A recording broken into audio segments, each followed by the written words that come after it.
Hey guys, so I wanted to talk about an experience that I had last night, and I just recounted some of it to my friend Tim Grimes. I'll link to his channel below, and he was able to relate to some of it. So I think so may some of you, and maybe there's something to be gotten from my experience for you.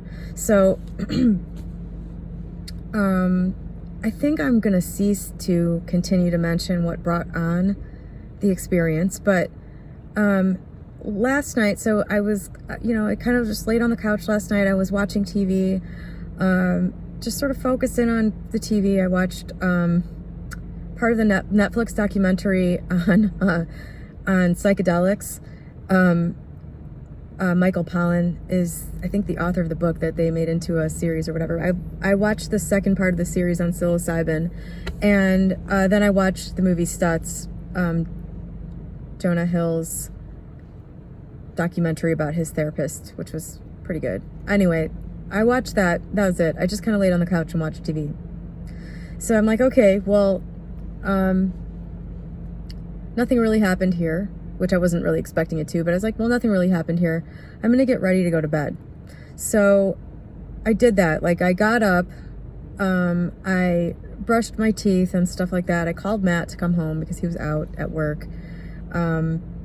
And he generally comes home when I'm ready to go to bed so that he can say goodnight and stuff like that. So I got in bed, and almost immediately, actually before I got in bed actually, I started having this sensation that was nearly identical, although not as intense, as the experience of having a shot of Dilaudid about 12 years ago when I had a gallstone.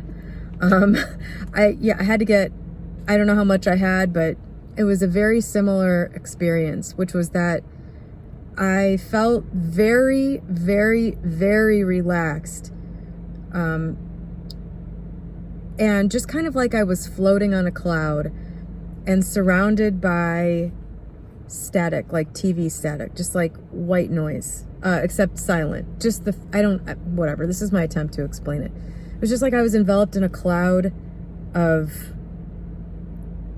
what I would describe visually as that white noise you see on TV, the static. And it was just, and Matt came home and he was like, you look so peaceful. I'm just going to let you go to sleep. Normally he'll come in and, lay down and we'll hang out for a while. And so he just left. And I don't really know what happened after that. I don't know if I fell right to sleep or what, but I started having dreams. I started having all kinds of significant dreams. Lately, the last 4 days or so, all the dreams that I've been having have had meaning. And maybe they always have, and I just haven't been paying attention, but the last few days I've been able to tell what's coming up. Like earlier in the day, because if you watched my last video, I've been applying this process where every time I have an uncomfortable feeling, I'm going through this process of reminding myself that this is an illusion and that it's not real and that I made it up and all of that. And essentially taking back whatever power I've given the idea that is causing that discomfort. Intentionally, I've been doing this consistently. So I've been seeing, I'll have a dream that night where I didn't fully get it all. Like something happened. Like, for example, I got an email, I got a customer service email where somebody was totally irrational in what they were requesting. This happens all the time. It's very annoying. It's been one of the things I hate the most about my business, but I really don't trust anybody else to do the customer service. I'm still doing that part. I'm still responding to most emails. And it's just a very annoying part of it. People are there are all types out there, and they're weird and say weird things and expect weird things. And I got an email that annoyed me. It had an unreasonable, totally irrational demand in it. So I stopped when I got this. I had this feeling of I'm trying to pick apart what this feeling is. I'm like, okay, I have this discomfort, and it's just partly judgment. I'm like, this person is an idiot. This person is unreasonable, irrational. It was all these judgments on this person who I don't know. I just, I'm assuming from this email. So I have all these judgments on this person, and then also in it are these things like, well, what do I do now? If I give in to this demand, and I mean, this is like stemming back from 13 years ago when I was destitute trying to get this business off the ground, where losing a customer might matter. So, and by the way, this wasn't a big thought process. This is like all rapidly happening in this feeling. Like, to stop and pick it apart takes time. Most of the time, most people don't do that. They just have a feeling and then go do something to get over it, whatever. So I'm thinking about this, have all the judgments on the person. And then, I'm thinking also, oh, there's this remnant of the fear that if I don't do what this person says, then they'll go unfairly try to like slander my business, and then my livelihood will be threatened and my survival will be threatened. It's all in there. It's all wrapped into this feeling. And so I thought about that briefly and then just applied this process to it where, it's like, this isn't real. I made this all up. This whole thing is an illusion. This customer is an illusion. This feeling is an illusion. All these judgments are illusions. This is all just made up. It's not even real. This is a construct of my mind, which it is. It is. And so I had kind of done this thing on it, done this process on it. But then later that night, I had a dream. I had a dream that was very similar to that. And I had similar feelings in the dream. This time I was in person somewhere, and there was a customer. I was a customer, and there was a customer also, another customer, who was being very irrational in the same kind of way, making demands in general of the the employee and me, and like just essentially embodying what I had projected this person to be. This person showed up in my dream, and then we had another interaction, and I woke up in sort of with that same feeling. So I had to apply that process again. And I don't know, maybe it got it all that time, because I haven't felt that way since. I haven't had any more experiences. Nobody else has shown up doing that. So I don't know, but I've been noticing that my dreams come up lately, and the way I'm perceiving it now is that they're coming up for a reason. They're coming up to be the only way that I think a dream has significance is if there was emotion in it, specifically emotion that stays with you after you wake up. It doesn't make a lot of sense otherwise. I don't really know. Nobody really knows what dreams are, but if there's a lingering emotion, then there's something there, especially from this perspective of deconstructing all these constructs that are creating the world that you live in, the uncomfortable part of it. So last night I had this very vivid dream. First of all, I dreamed that my dad texted me. I dreamed that I opened my phone. I don't know if it was a new text, like post-death. I don't think it was. In the dream, it was like there was a text at the end of the text, like I have the text message with my dad on my phone, obviously, that ends the day he died. But there was a big, long text there at the end of that text chain. I don't remember feeling like it was new in my dream, but I was reading it, and it was just basically what you would say to your child, if you were going to die. Go live your life fully, stuff like that. I wish so much that I had memorized this text, but I didn't. But then later, I had a dream about my cat, and I've had this dream about my cat in varying forms over and over and over for so, mostly since she died, since I had to put her down in 2017. I had her since 1999. So I've had dreams where I just suddenly remember that she's alive and I haven't taken care of her in a long time. Or I realized last night, the dream that I had was that I started noticing piles of like cat vomit in various stages of you know, of various ages. There's like an old, you know, dried up one, and then new ones, and then finding more stuff. And then I finally find her, and she's like, her face was like, her fur had started to fall out, and she was just sick, super sick. I don't think I've ever had one this bad before. She was super sick, and there was just like a pile of vomit next to her, and it was this food that I had been feeding her. You know, that was the part of the dream. I'm like, why have I continued? How come I haven't noticed that this food is affecting her this way? I've been feeding her this food for months. Like, that was in the dream, you know. Oh my God, you know. And I picked her right up, and she still loved me and everything, but she was just like fucked. I mean, she just, you know, I was like, how did I not notice that she was this sick? You know, I've had this dream in some form so many times, and it's because, you know, I had her since I was 19, all the way till I was 37 or whatever, 38. And of course, you know, the care she received from me in my 30s was no comparison to the care she received to me as a 20-year-old or a 25-year-old even. You know, she was never horribly neglected, but my standards for pet care were significantly lower. You know, when I was young, broke, and my frontal lobe had not fully formed yet. And I've always regretted that. And I can't, you know, I've tried to forgive myself for that.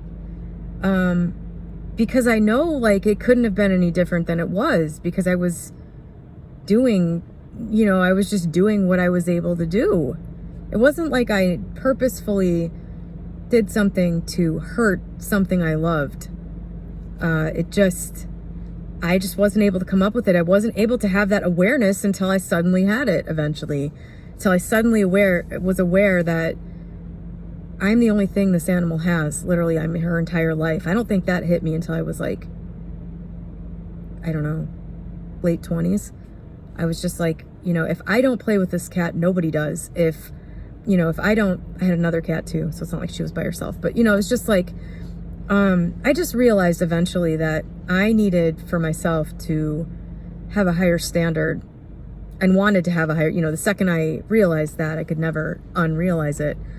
But I've always, like, to this day, it's still hard to talk about this. I've made a couple videos on this channel about this, and every time I talk about it, it's this horrible feeling, like, in my stomach, and just that happened at all, you know, because it's like, yeah, okay, I don't blame myself for it, but it still happened.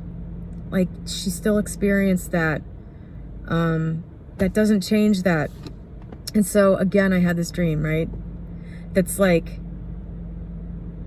the most magnified feeling of that sense of guilt. It's like that sense of guilt for what actually happened, which was essentially that her litter box didn't get cleaned out nearly enough, like to the point that it was disgusting. You know, that I would buy a giant bag of like Purina cat chow, and it probably got stale way before we got, you know, it's just like they didn't have like good food and stuff, like the basic pleasures of being an animal. You know, I didn't provide that for them when I certainly could have done better if I had thought you know, if it were a priority in the way it should have been. It wasn't anything major. It wasn't like this cat needs medical care and I'm neglecting it.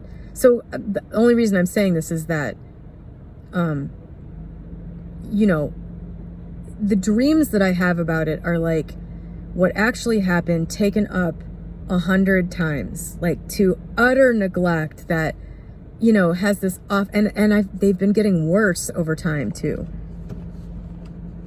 So it's like this thing that's in there that isn't resolved. It keeps coming up through the dream.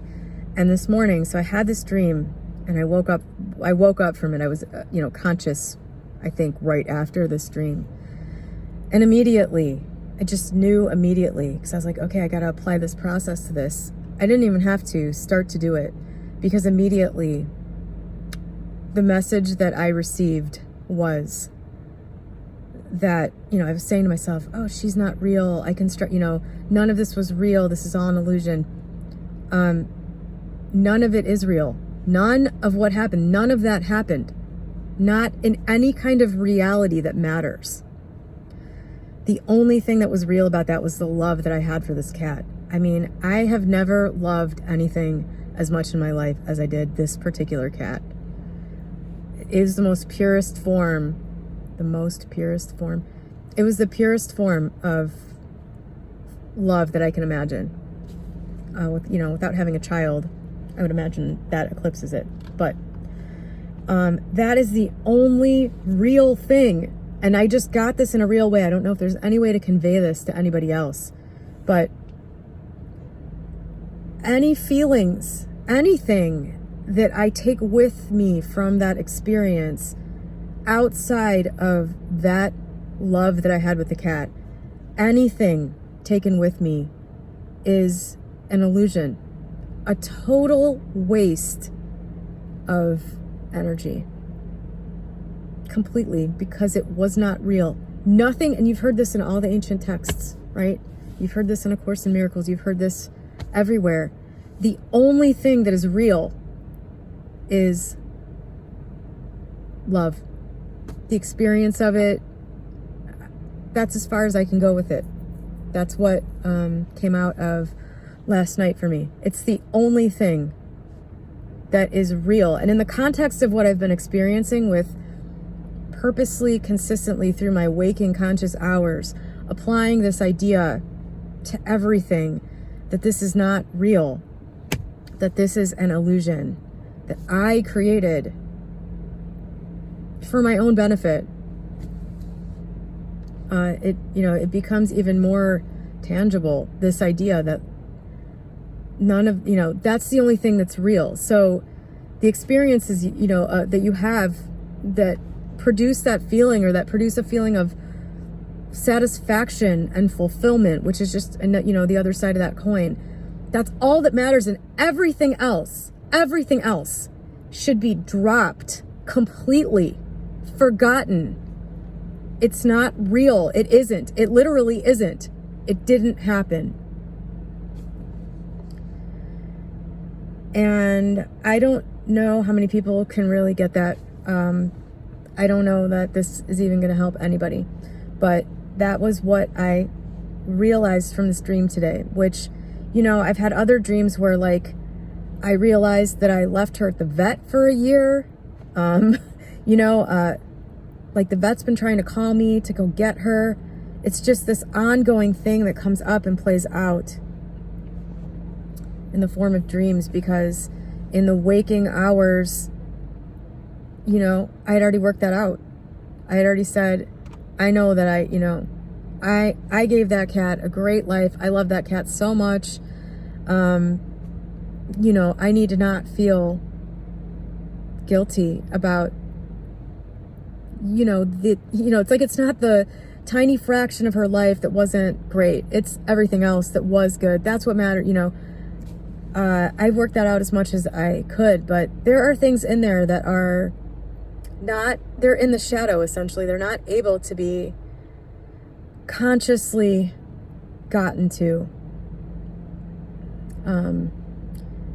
And those are the things I think that come out and play themselves out in your dreams, and that can be gotten to, with the assistance of maybe hypnosis or other stuff. But that was the message. That was the understanding, I should say, because everybody's heard that only love is real. What that means is to drop everything else. What that means is it's okay. You have permission to stop feeling bad about the things that were just a part of the illusion.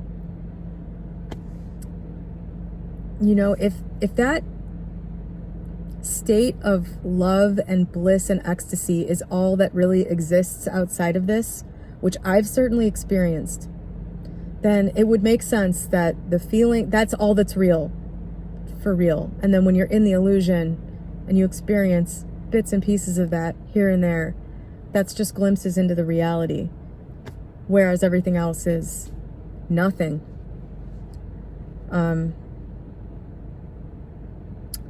So yeah, I guess I'll just stop that there. Have a great day.